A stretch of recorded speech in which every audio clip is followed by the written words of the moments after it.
Good morning. It's a pleasure to see you all here for the first ever Keystone State Statistics Symposium. I'd like you all to at some point today try to say that really fast. It's really wonderful to have Temple, Pitt, and Penn State come together. I don't know that we've done things like this in the past. I have to give credit to Alan Carr, who's sitting here from Temple, who began this whole conversation a little while ago. And you know, Alan Carr also happens to have been my postdoc advisor. So when your postdoc advisor contacts you, you have to respond immediately, and I'm glad I did, because he had this idea of trying to find ways for our different universities to get together, and we had lots of deliberations about what that might mean. And I think the best idea that came also from the department as well as from our group having conversations about what to do to bring us together was to literally bring us together. And what better place to start by bringing us together than the center of the state, so no one has a drive longer than 3 hours, hopefully. So I'm hoping all of you had pleasant drives here. It's supposed to get a little nicer later today, and you'll get a sense of just how beautiful this area is. So it's really a joy to see you all here. I just wanted to make one quick announcement. We have lots of things planned, as you've seen from the program. One of the things is there's a speed session for the posters. So all of the grads and postdocs are presenting posters. You're expected to participate in the speed session. And if you don't know what that session involves, it's you have 2 minutes and you have no slides, and you have to come up and in 2 minutes tell us what's in your poster. It's really, really excellent practice, because you're going to be doing something like this at some level for the rest of your career, right? Learning how to explain things succinctly. And of course, it's a great way for us to quickly get an idea of all the interesting work that's being done. With that, I would like to kick off our conference here by introducing today's keynote speaker, Professor Yanyuan Ma, who is easily one of the world's leading mathematical statisticians. She has made numerous contributions to many different areas. Just a very small list is includes dimension reduction, measurement error models, semi-parametrics, survival analysis, and causal inference, among other topics. If you look at her very lengthy CV, you'll see quite a variety of very interesting work. And one thing that's quite amazing about her is not just her productivity and the level and the variety of work she's done, but the incredible number of collaborators she has all over the world. She works with people in many different parts of the world, and it's easy to see why. She's really one of the top statisticians, mathematical statisticians in the world today. So with that, it is a joy to welcome Yanyuan Ma with her keynote.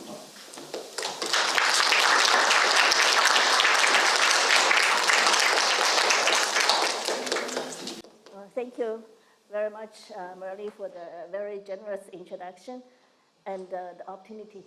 I'm so sorry. I'm very sorry. I of course forgot to do something, which is I forgot to mention that during the talk, as you have questions, please send them. We're collecting your questions online through Slido, and our comedians here, Caitlin and Olivia, have the information. So you can use your phones, aim it at that, and you'll be able to get, oh yeah, the code is also on the whiteboard.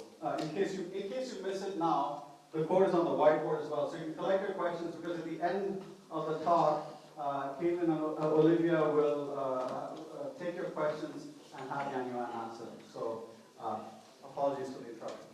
No problem. Should I restart? Thank you very much, Murali, for the very generous introduction and for the opportunity to give the talk. So today I'm going to talk about causal inference and missingness. So let me see. Yeah, okay, so we all think causation is important, and it's not only us. Ancient philosophers, they think so too. So for example, Democritus said, I would rather discover one causal law than be king of Persia. And Aristotle said, we have knowledge of a thing only when we have grasped its cause. And then Zeno of Citrum said, fate is the endless chain of causation whereby things are, the reason or formula by which the world goes on. So indeed, causation is important. Studies in causations, there are different aspects. So you can work on a study giving philosophical meaning or meaningfulness, or you can work on finding different causes, working on understanding the causal mechanism, or working on quantifying the effects of causes. Now, yeah, it's better? Okay. As statisticians, usually our job focuses on the last aspects, quantifying the effects of causes. So we all know that we have a saying that association is different from causation. And in more general terms, so dependence and the causation are not the same thing. So I listed some examples where the dependence is easy to establish because it's often is observable. But on the other hand, if you want to establish the causation, then it's not that easy. For example, you can see people with a lot of physical activities. They tend to be also healthy people. So this link is observable. And also people with financial stability tend to be happier. So these are also situations you can observe. I give some other examples, for example, nutrition supplement and good health, social welfare and employment, and global warming and more hurricanes. So these associations or these dependencies are something you can actually observe. So it's easy to establish the dependence. But on the other hand, if you want to claim physical activities actually helped you to get better health, then it's not so straightforward. So because one reason possibly is that maybe there is some kind of genetic effect. With this genetic effect, the person would tend to have more physical activities and then also tend to have better health. And the same thing with financial stability and happiness. So maybe the underneath reason is they have a good job, like us. We have a job we like, so we tend to have financial stability, and we also have happiness. So our happiness may not is due to financial stability, and some other examples as well.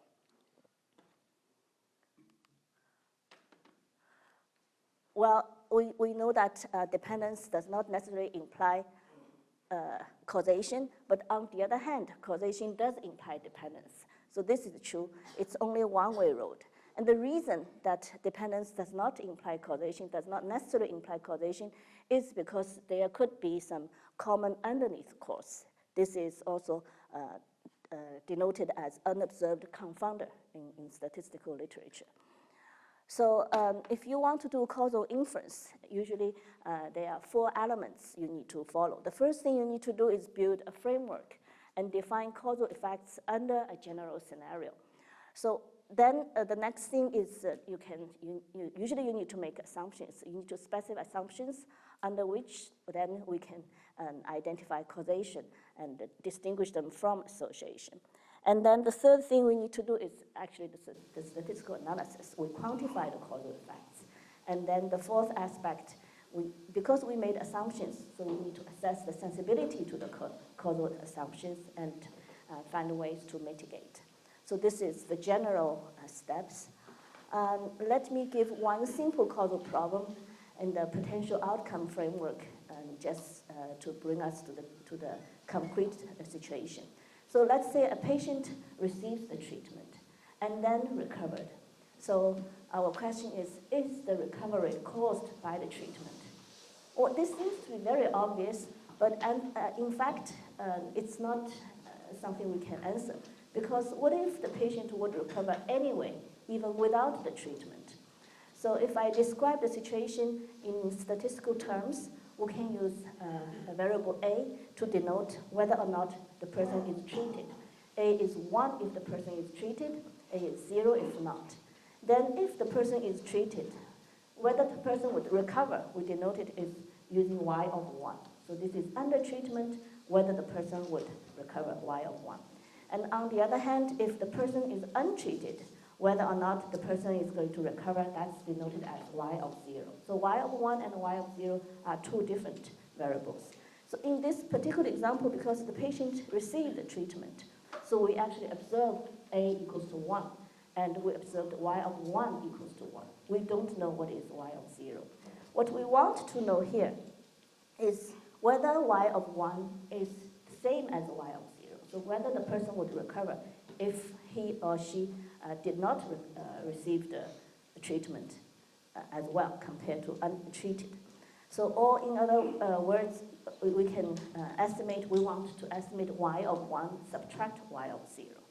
But this is, of course, very difficult. For each individual, you have a different possibility for y of 1 minus y of 0. So what we are able to estimate usually is just the expectation. So we're going to estimate the expectation of y of 1 minus y of 0. So this is often a target of estimation in causal inference.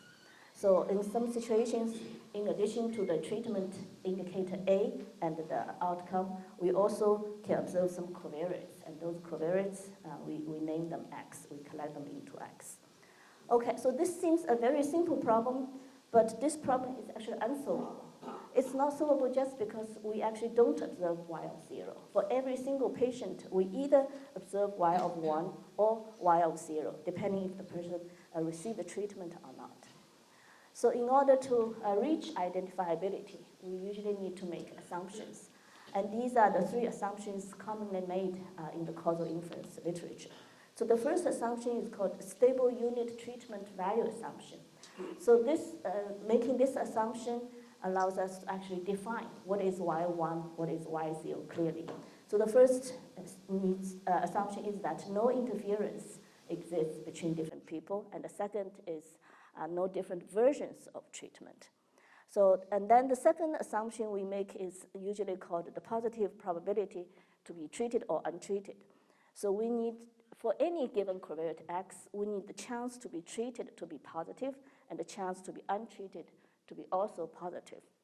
And the third assumption is usually called, or there are a lot of names for it. I call it independence assumption, but also it's mentioned as unconfounded assignment, unobserved confounder, ignorable assumption. So that write down into the form, the potential outcome y of 1 is independent of the treatment assignment given covariate, and also the potential outcome y of 0 is also independent of the treatment assignment given covariates. So under these three assumptions, then the causal inference problem becomes identifiable. So in order to solve the causal problems, we actually find the link between causal problem and the missing data problem. And then we actually solve the missing data problem to solve the causal problem. So let me convince you that this link is quite obvious. So recall that we want to estimate the expectation of y of 1 subtract y of 0. I can, of course, write it as the difference of two expectations. So now if you want to estimate this difference, the expectation of the difference, we estimate each expectation. So let's take a look at how do we estimate the expectation of y of 1. Okay, so based on our data, we have covariate X, we have treatment indicator A is, if A is 1, you also have the observed outcome y of 1. And then if you have A equal to 0, you do not observe the corresponding y of 1. So I just skip that part. So this is the data we have. And now if I just do some change of notation, I'm going to call A R. Let R equals to A and let Y equals to Y of 1. So in this case, R, of course, is a usual notation we use in missingness. So you can view your R as the missingness indicator. And the independence assumption in the causal inference, in this case, translates to R independent of Y given X. Okay, so once you do this change of notation, this is exactly the missing at random problem in the missingness literature. So we successfully changed the estimation of E of Y of 1 into a missing at random problem. The same thing with estimating expectation of Y of 0. We have data, in this case, X, and then A. If A is 0, you observe the corresponding outcome Y of 0. And if A is 1, there's no Y of 0 observed, so your data stops there. So now the change of notation is I let R equals to 1 minus A, and let Y equals to Y of 0. So in this framework, now you can again view your R as the missingness indicator, and the independence assumption in causal inference now translates to R independent of Y given the covariate. So this is, again, a missing at a random problem. So now you see that this very simple causal inference problem is just two separate missing response problems. And in fact, the same kind of translation can be done for all causal problems. So all the causal problems can be recast into missing data problems. So the focus, of course, is now to study missing data. Missing data has very, very rich literature. And according to what is missing, we can classify the problem into missing covariates or missing response. And for the causal inference, we stay within the missing response framework. And then depending on how the missingness occurs, we can classify the missingness problem into three general classes. One is missing completely at random, one is missing at random, and the third one is missing not at random. So missing complete at random means the missingness has nothing to do with your data. It's independent of X and Y. And it's because it's a very, very simple scenario. There's not much to say. And missing at random simply indicates the missingness indicator and the response in the missing response framework is independent of covariates. So this is what we mentioned in the example above. And it's also a very mature field. And then missing not at random means the missingness actually depends on the variable, which is Y here itself, and also possibly part of the covariate. So this is missing not at random. And missing not at random is the hardest among the three classes and is still under active development now. Okay, so let me highlight the aspects of missing at random problems. So from the model aspect, first we need to have an original problem. If there's no missingness, there's a problem we study. And usually this is a full data regression problem. So you have a response variable Y given covariate X. This model can be given parametrically, semi-parametrically, or non-parametrically. So whenever you have a model, of course, you have a question whether the model is misspecified. Can you trust that model? And on the other hand, because on top of the original problem, we also have the missingness. So you need to have a missingness mechanism model. So this is the probability of missingness in the MNAR framework is given covariate. So that model can be also given parametrically, semi-parametrically, or non-parametrically. And just like in the regression context for the first problem, you also can question the validity of your model. And the data, in terms of data, we summarize the observations into covariates X, which is not subject to missing, the missing indicator, Ri, and also the response that could be missing. So this notation, Ri times Yi, conveniently summarize the situation. So if Ri is 1, that means not missing, then the Ri times Y is just the Yi value. And if Ri is 0, that is Yi is missing. We just put a 0 there. Okay, so this is the framework. And then in terms of the estimation, there are many, many methods available to deal with missingness problems. One class of problem relies on the model Y given X. So that model needs to be correct in order for the method to be correct. And the second class of problems relies on the missing mechanism model to be correct. And then the third class requires either one of the two to be correct. Okay, so here are the highlight of the existing MNAR methods. So according to the three classes I mentioned in the previous slide, In the first slide, generally we can view it as likelihood plus imputation approach. So use the regression model y given x, you can estimate the beta, for example, using maximum likelihood estimator. And then once you have the estimated beta hat, you insert it, you can use it to predict the y value. Okay.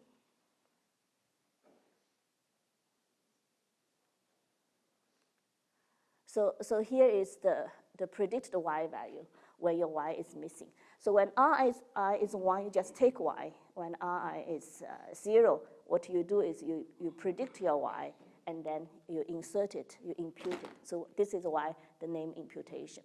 And then you take the average of the observed y and the imputed y's to form the estimation.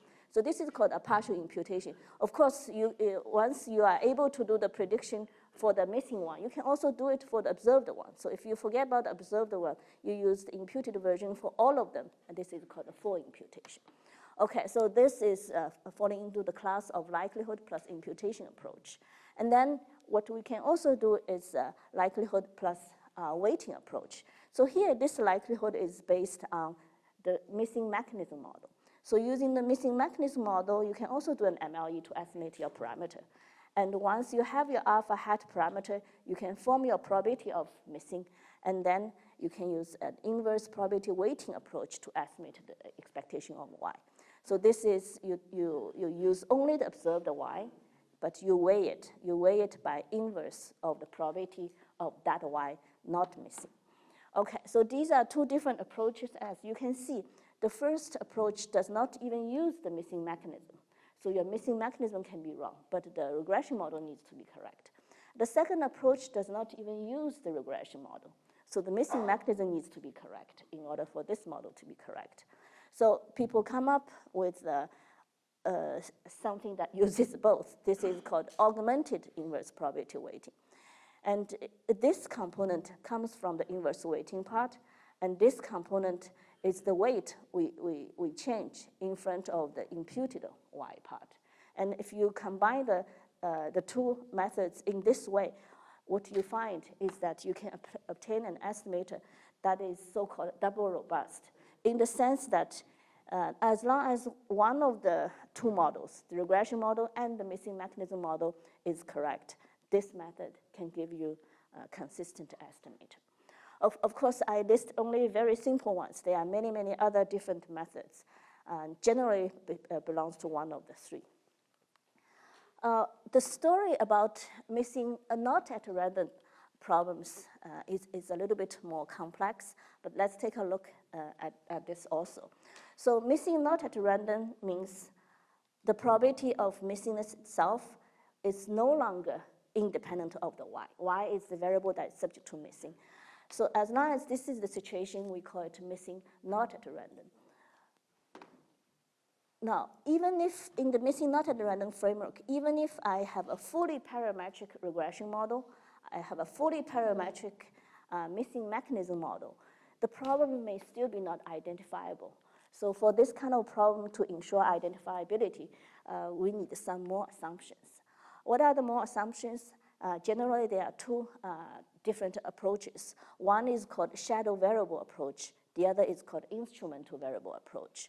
So the shadow variable approach says the probability of missing given all the covariates and your response needs to be the same as giving a subset of the covariate and your response. So it cannot be depending on the whole set of the covariates.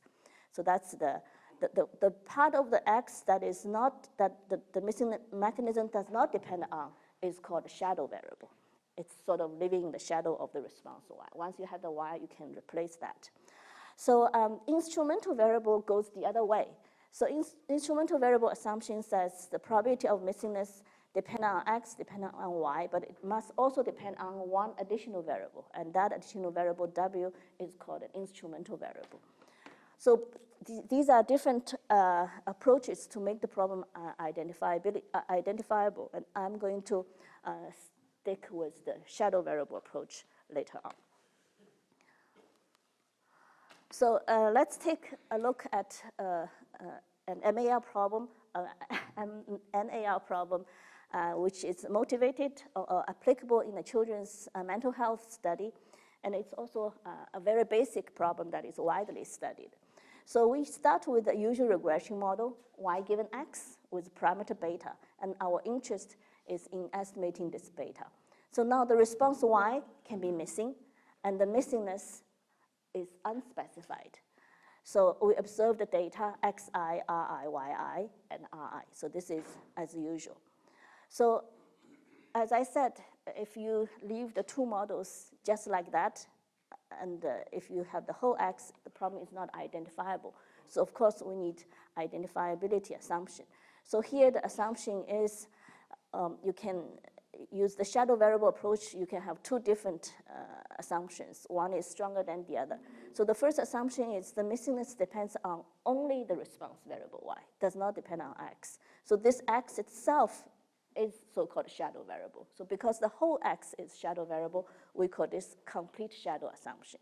And then you can also split your x into two parts, u and z, and assuming your missing mechanism only depends on the u part, not on the x part. And this is called a shadow, a partial shadow assumption. So regardless you are assuming 4.1 or 4.2, they are both missing, not at random in the missing response framework. And the idea actually are similar. To solve the two problems under the problem under the two assumptions, the idea is very similar. So because of that, just for simplicity, later on in the methodological study, we are going to focus on the complete shadow only. So I'm going to talk about two different approaches to the problem. The first approach is called a conditional likelihood estimation approach. So instead of, remember we have a model y given x, but we all know Bayes' formula. So using Bayes' formula, you can rewrite it as an x given y model. So x given y model has this form. Beta is unknown, fx is also unknown in this. Fx is the density of x in this model. So now if you forget about the fact that you don't know fx for a while, you just focus on beta, then this, although it's very complex, it's still a parametric function. So you still have a usual regression problem of x given y with only unknown parameter beta. And now the problem is your covariate, y in this case, in this model, is a covariate. Your y is subject to missing. But because this is the covariate that is subject to missing, you can ignore this fact. You can use your complete data to form your likelihood and to obtain a consistent estimate of beta. You can, intuitively, you can understand it by linking it with our familiar linear regression, for example. When we do linear regression, we don't care how the covariates are collected. The covariate can be collected by design or can be random. Either way, you will use your OLS, for example. Okay, so this is the intuition why you can just do MLE, ignoring the fact that y is missing. So I write down the log likelihood. So this is the log likelihood. Just for convenience, I use the first small n observations as observations with the yi, and the remaining capital N minus small n observations as observations without the yi. Okay, so this is the log likelihood, and then we just maximize it to get our estimator for beta. Of course, we have been pretending our fx is known. So in fact, fx is not known. So when fx is not known, you can have several possibilities. So the first situation is maybe your original problem is by design. So in that case, you actually know your fx. Then you just plug in the true fx, and that resulting estimator is called beta hat PL0. So on the other hand, remember x is not subject to missing. So you are free to model it. So maybe you are willing to model it parametrically, let's say with parameter alpha. Then you can use the complete x observation to estimate your alpha and plug in fx at alpha hat. And that resulting beta estimator is called beta hat PL1. And finally, maybe you don't want to make any assumption, oh, this is an fx. Maybe you don't want to make any assumption about fx, so you just want to estimate it. A very convenient way is to estimate use empirical estimator, and that will just change the integration in this case into a summation, into an average. Okay, so the resulting estimator, we call it beta hat PL2. So a very curious discovery in the literature is that beta hat PL1 tends to perform better than beta hat PL1, better than beta hat PL0. So this is, of course, very counterintuitive. The more you know about fx, it looks like the worse you have. So people find that indeed beta hat PL1 is better than beta hat PL0, but there's not a lot of understanding about beta hat PL2. So what you can actually get is that you can do a theoretical analysis about the three estimators and get the three corresponding expansions, and these are called inference functions. And interestingly, you will find that this inference function, the difference between these two inference functions is orthogonal with this inference function. And the same thing, the difference of these two inference functions is orthogonal with this inference function. So as a result, it is indeed true. The variance of beta hat PL2, which is the variance of phi 2, is smaller than the variance of beta hat PL1, is smaller than beta hat PL0. So they have this sort of order. Now, it's very natural that once you get the best of the three estimators, you may be thinking, how can we further improve this beta hat PL2? And one thing that we immediately recognize is that when we perform beta hat PL2, that fx is replaced with empirical estimator. So empirical PDF estimator is, of course, a very crude way, right? It doesn't even have any convergence rate. So naturally, you would think, is it possible to estimate that fx better in some other way so that the resulting beta will also be better? So that's what we call beta tilde alternative. Very unfortunate. So we can, this is from the previous slide. This is the property of beta hat PL2. A beta hat beta tilde alternative actually has similar expansion. This is the same inference function as before, but it has an additional term. That additional term, if you analyze it, you will find that it has also the same kind of expansion, but the function phi here is actually orthogonal with phi I2. So that means no matter how you perform your estimate of fx, you would only end up with additional term that make the situation worse. So the harder you work, the worse the result will be. So this seems to say that you cannot stay within the conditional likelihood framework and to get better estimator. So is it ever possible to improve the conditional likelihood estimator? The answer is yes, and what you need to do is using a semi-parametric approach. So what we do is actually very, very simple. The PDF, if we write out one typical observation, the PDF looks like this. Fx, that's the marginal of x, that's what we had before. Y given x times pi if the y is not missing. And the same thing, but multiply 1 minus pi and integrate out your y if y is missing. So this is the joint PDF of x, r, and ry. So here our parameter of interest, of course, is still beta. And we can view this unknown component fx and pi as two nuisance components. So this falls very naturally in the semi-parametric model framework. So there are a lot of existing methods that allows you to compute, that allow you to compute the efficient score. So we perform that analysis and obtain the efficient score. So you don't need to read into this long formula at this point.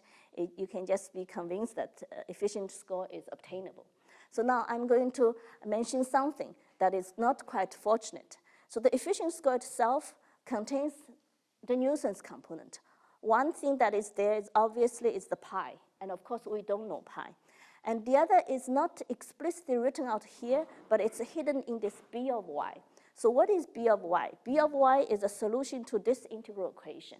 And this integral equation, you have this expectation that is conditional on y. So when you compute expectation conditional on y, you need the density fx. So the efficiency score actually depends on both components. So that actually prevents us from using the efficiency score directly. So what we do to handle these two difficulties is that, so first of all, fx itself, x is not subject to missing. So estimating fx is not impossible. So in this case, we just use the same empirical estimator. So that's very straightforward. Now, pi of y, of course, is a different story. Pi of y is the missing mechanism model. We don't even have order y, so how can we estimate that? Well, it's not impossible, but can we ever avoid it? And the answer is yes. We can replace this pi of y with an arbitrary function, pi star of y, and we call that a working model. So once you do that, of course, if you work under the modified or working model pi star, your efficiency score computation is affected. So that's why we put a star here. The interesting thing is that we can do some analysis and we will find expectation of that efficiency score, it has still mean 0. So that is directly due to the integral equation construction. So the verification involves some analysis. So I skipped the detail. So because of this observation, we can follow this very simple algorithm to solve the problem. So the first thing you do is you posit a working model for pi. Let me stay this way so I can see. The first thing you do is you posit a working model for pi, and we still call it pi star of y. And then we obtain the estimated b through solving this integral equation. So this integral equation contains pi star and also the e hat. So that's why this has a star and a hat on it to indicate that it's affected by these two.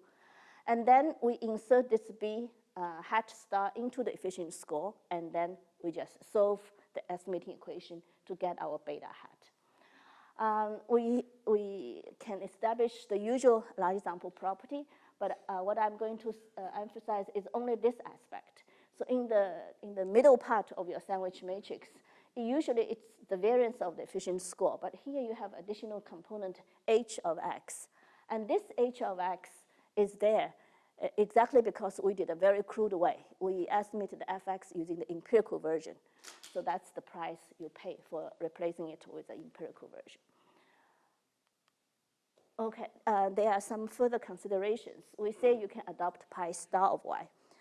We can do very radically. We can adopt pi star of y equal to 0. So this pi star of y, it does not even satisfy the positive probability of being observed. But as a working model, it's allowed. So when you plug in pi star of y, you will find that the method actually degenerates into the conditional likelihood estimator that we mentioned at the beginning. And if, on the other hand, if your pi star of y happens to be correct, then you can end up misspecify your fx. You do not even need to have the work of replacing it with the empirical version. And then finally, if your pi star of y is really correct, you can do even less work. You can actually replace your beta star of y using an arbitrary function of y. You can avoid solving that integral equation completely.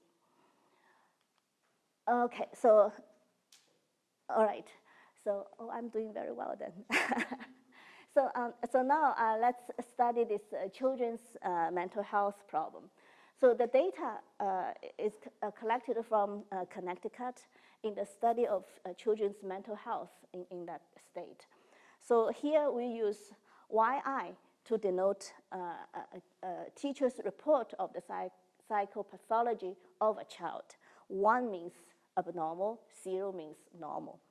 So we have a total of capital N equals to 2,486 observations. So this includes all the observations. Some of the Ys are missing. Some of the reports are not filled by the teachers. And among those, about 1,425 observations, they are complete. So they have the teacher's report. So we also, in addition to the response Y, we also collected two covariates into our study. One is father, the other is health. So what is father? Father is a binary variable. We denote it with Z. So it's either 0 and 1. If it's 0, that means there is a father figure in the child's family. And if it's 1, that means the father figure is not there. The child lives in a household where there is no father figure. Okay, so we included this father figure because there are some existing literatures that show whether or not you have a father figure in the family. That's a significant factor on children's mental health. So this is a covariate that we include. And the other covariate we include is the children's general health, physical health. So we use the variable U to denote a child's general health. U is 0, means the child is generally healthy, and U is 1, means the child is generally not very healthy. So these are the two variables we include. And from the notation, during the majority of the talk, I have been working with complete shadow. So here in this data, we actually use the partial shadow. And this is, Z is the notation for the shadow variable. U is the notation for the variable that the missing mechanism actually depends on. Okay, so we're assuming whether or not the teacher decides to fill in the report depends on a child's general health, but not depends on whether or not there's a father figure in the child's family. And the reason is that the teacher may not even know if there is a father figure in the family or not. So his or her decision of filling the report or not should not depend on that. Okay, so like I said, this Y, the teacher's report, whether or not the teacher decides to fill the report, has almost half of those missing. So we need to understand the missing mechanism. So the general understanding is whether or not the child's mental health, if the child is mentally healthy, may affect the teacher's decision of filling the report or not. So if a child is mentally unhealthy, the teacher may intend to fill the report more eagerly. They are more likely to fill the report. But if the child is generally healthy mentally, then the teacher may more likely to ignore report the situation. Okay, so this is why the problem is cast into the missing not random framework. So the missingness of Y depends on Y itself. In addition, it also can depend on the general health of the child. Okay, so here is some analysis procedure. So we use father figure as a shadow variable, as I explained, because the teacher may not even know there's a father or not in the child's family. So in some of the comparison methods, we also need a model for the probability of whether or not you have a father in the family given the child's general health. So this, we model it with a logistic regression, and by fitting the data, we get this result. And then we also need a posited working model for pi of, in this case, pi of Y and that U, which is the general health of the child. So this is a pi star model. And we also modeled it using a logistic regression. And after fitting the data, this is the situation. Okay, so these two models are fitted together. And once you propose these two models, the whole problem becomes parametric. And then you can use EM method to perform the MLE. And this is what we did. So once you have these numbers in place, then you can have comparison for different methods. So here we implemented the complete data analysis, the parametric EM algorithm, and the conditional likelihood estimator that I mentioned at the first half of the talk, and then the semi-parametric estimator beta hat. And here are the results. And you do not need to look into all those numbers. So let's just look at the important aspect. So first of all, the intercept part, maybe it's not that interesting, so we can ignore that, even though we do have some significant difference. For example, the intercept here is significant, here is significant, but not from the parametric EM. And then for the father aspect, you see all the methods have p-value very small. So that means all the methods can detect that a child's mental health situation is very, very much related to whether or not there's a father figure in the family. And then in terms of the relation between the mental health and the general physical health of a child, we can see that none of these methods, the first three methods, detect any significance. But the last method actually detects that a child's physical health also is a significant factor in terms of its relation to the child's mental health. Okay, so let me summarize the talk. Well, we find that missing data is very important. Missing data is important because it is actually behind all the causal inference problems. And not only that, missing data actually relates to a lot of other problems. For example, it's related to distribution shift problem, which is becoming very popular nowadays, both in machine learning and in computer science. And missing data itself, in fact, is a kind of latent variable issue. So here I use the word latent variable a little bit more generally than typical. So this is linked, missing data problem is linked to many related problems like censoring, like measurement error problems, like random effect problems, or in the survival analysis called the frailty issue. So they all have all kinds of relations, partially because part of the observation or all of the observations are missing. So there are many tools already developed to handle missing data problem, especially for missing at random problem. And now there are also a lot of tools available for missing not at random. But many, even more tools are needed, especially in the framework of missing not at random. There are still a lot of unsolved problems. Okay, so finally, I want to thank Fan Li from Duke University who generously provided a lot of material on causal inference, and for Jiwei Zhao, who is a collaborator on the missing not at random problem. And I also need to thank Olivier and Caitlin for help reminding me and for chairing the session.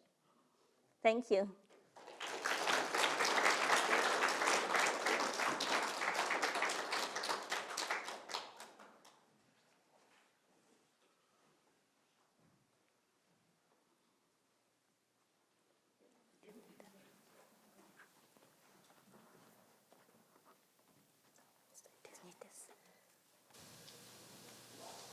Okay, so thank you very much for a wonderful talk. And our first question is there an intuitive explanation for why the shadow assumption makes the model identifiable?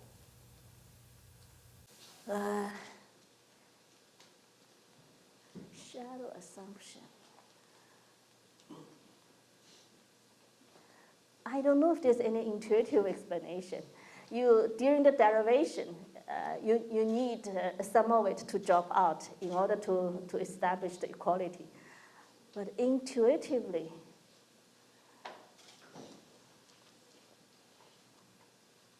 I don't know. Sorry.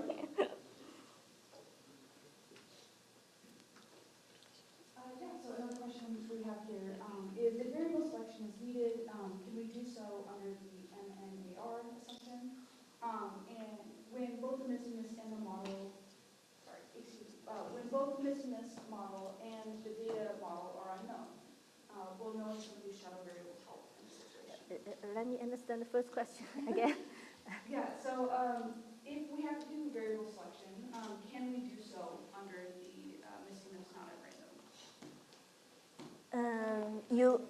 If your covert, okay. So if your covert is very long and you want to do variable selection, I think you can, right? For example, if you already have a method, you do your estimation with the penalty, and when you have a very long covariate, then with just this model, you can do an inverse probability weighting directly on it. You probably can have a sensible thing to reach. Yeah, I think it's doable. what is the second? The second part was when both the missingness model and the data model are unknown, can you still just do this type of variable selection? And will knowing some shadow variables help in that situation? Yeah, so when you have both models given, you still need a shadow variable assumption in order to have the identifiability. Regardless, you have the additional sparseness assumption on your covariate.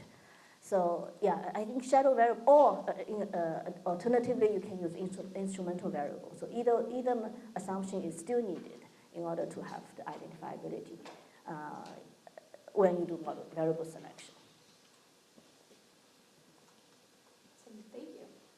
And then another question is, since you talked about, kind of beginning your talk talking about the important assumptions that we need to make in order to do causal inference, can these assumptions be checked empirically at all? And if so, how? Yeah, well, we always make assumptions, but it's checking them is a different story. So where that page? This page is no. Right. So these are the assumptions that reach identifiability. Some might be checkable. For example, in the first for the first assumption, the so-called Sutva assumption. So this, depending on your real situation, you can actually check. There's no interference between different people. For example, if you are studying COVID, then this is not satisfied, right? Because it's a contagious disease. But if you study cancer, then it is satisfied. And then there's no different versions of a treatment. That's also something you can actually check. So I think in practice, assumption 1 is easy to check. Assumption 2 probably is also checkable. So unless, if you have a treatment plan, whenever a person has this kind of covariate, you will never treat them. Then this assumption is not going to be satisfied. So as long as there's still a chance your medical plan will treat this kind of patient, then this assumption is satisfied. So this assumption probably can also be checked in practice. Now the third assumption is a little bit harder. So that means you need to collect all the covariates. All the covariates that has something to do with aid, something to do with the potential outcome, you need to include them into your study. So this is something that is harder to check. But nowadays, we have a lot of tools to collect many, many variables. So we have better chance to have the third assumption satisfied. Yeah.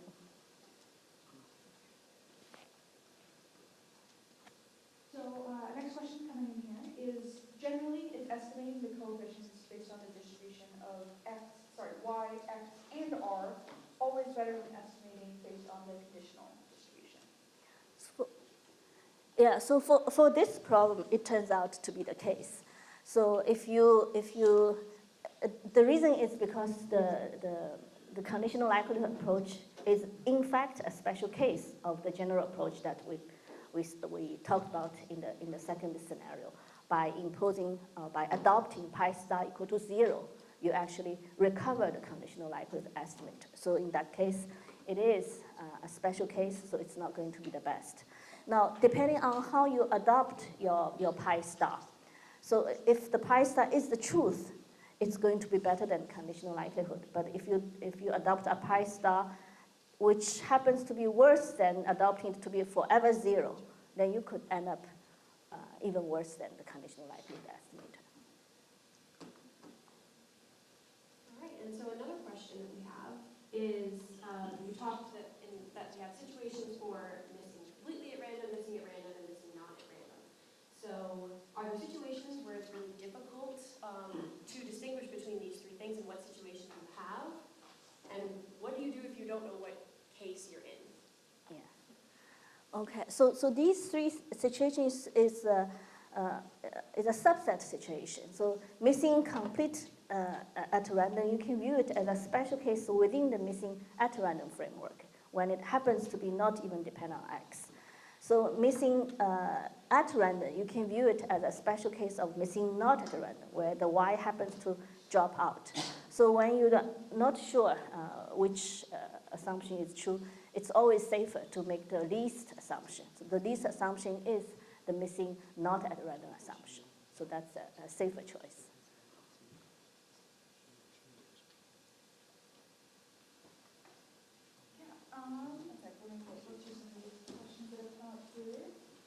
Yeah, so in your children's mental health example, what is the conclusion? Does physical health condition cause mental health? You have some results from your understandings from running this data study.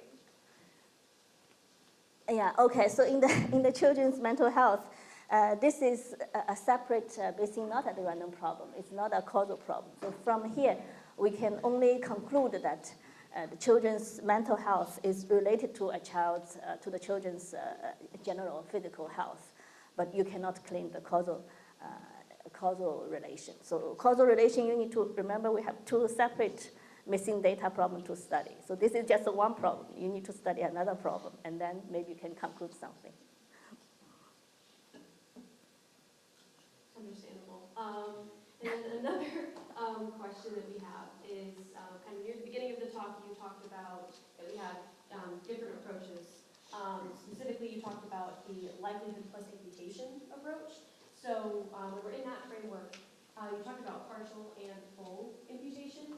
How do we decide which is better to use, and is one better than the other? That's a very interesting question. So yeah, it depends. If your regression model is linear, actually, the partial imputation and the full imputation are equivalent. They are the same asymptotically. Now, when the regression model is not linear, actually the full imputation works better than the partial imputation. So it's better off that once you have the model, it's better off you throw away your observation. You even if you have the Y, you don't use Y, you actually work better. Of course, this depends on the correctness of your model. So you need your regression model to be correct in order for it to be better. Another question we have here is, can you write down the SUTVA assumption mathematically? I don't think you can write it down. Can you write down mathematically? Assumption to no interference. For example, in terms of xi, yi independent of xj, yj. I think you can write this way. No different version of a treatment.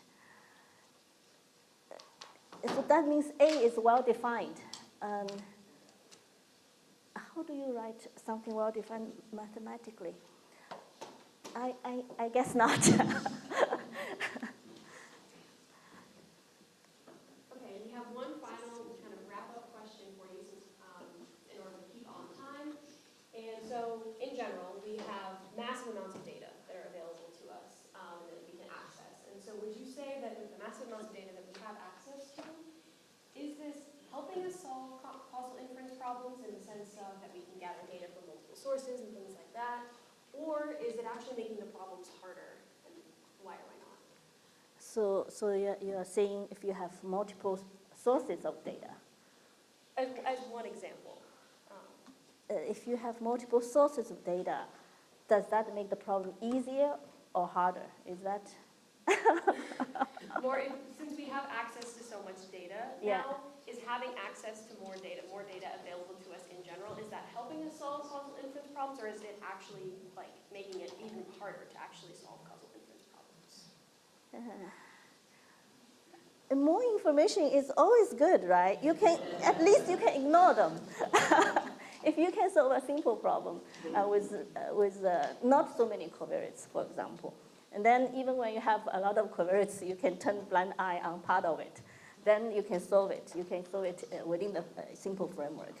So now if you have, as I understand, this is too many covariates, right? Massive data means two aspects. One is larger sample size, one is more variables. Larger sample size is always better. That helps us to reach the asymptotic property faster. But more variables is harder to handle in a certain sense. So now, depending on what you are willing to make, what assumptions you're willing to make. So if you are willing to make sparseness assumption, maybe you can connect this and combine this technique with the variable selection technique to solve your problem. So if you are willing to make dimension reduction sort of assumption, then you can combine the dimension reduction technique with the missing data or causal inference technique. So I would say more data is always better because it gives you more chance.